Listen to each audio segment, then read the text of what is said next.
If you're a true crime fan who loves the weirdest corners of history, you're about to hear a story that's as sticky as it is shocking. This isn't your typical tale of bank robbers or mysterious disappearances. This is the story of a disaster so bizarre, so unexpected, that it sounds like something out of a fever dream. But every word is true. Imagine Boston, a city known for its revolutionary spirit and cobblestone streets, suddenly facing a threat no one could have predicted. What if I told you that over a century ago the city was brought to its knees not by fire, not by flood, but by a tidal wave of molasses? Yes, you heard that right, molasses. It was January 15, 1919. The North End, a bustling neighborhood filled with immigrants and families, was gripped by a bitter winter chill. Snow blanketed the streets and the air was sharp with cold. But beneath the surface, something was brewing. Something that would turn this ordinary day into one of the strangest disasters in American history. Life in the North End was tough but lively. Children played in the shadow of factories, workers hustled to and from the docks, and the scent of baking bread mingled with the ever-present tang of industry. But looming over Commercial Street was a massive, ominous structure.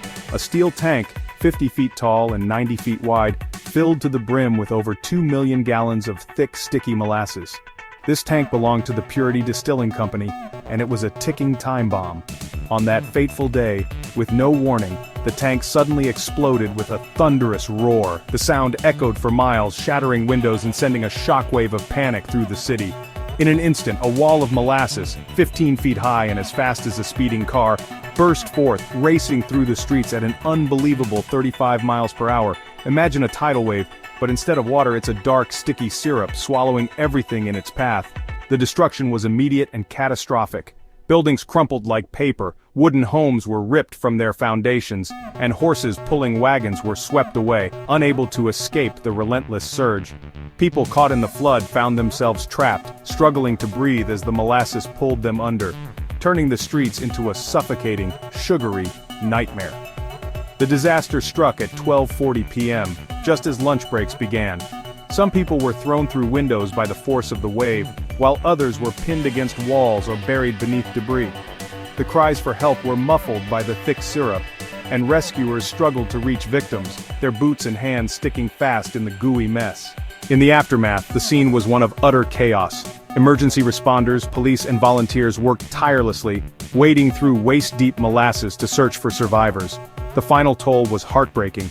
21 people lost their lives, and over 150 were injured, some permanently scarred, both physically and emotionally, by the bizarre tragedy. The cleanup was a Herculean task.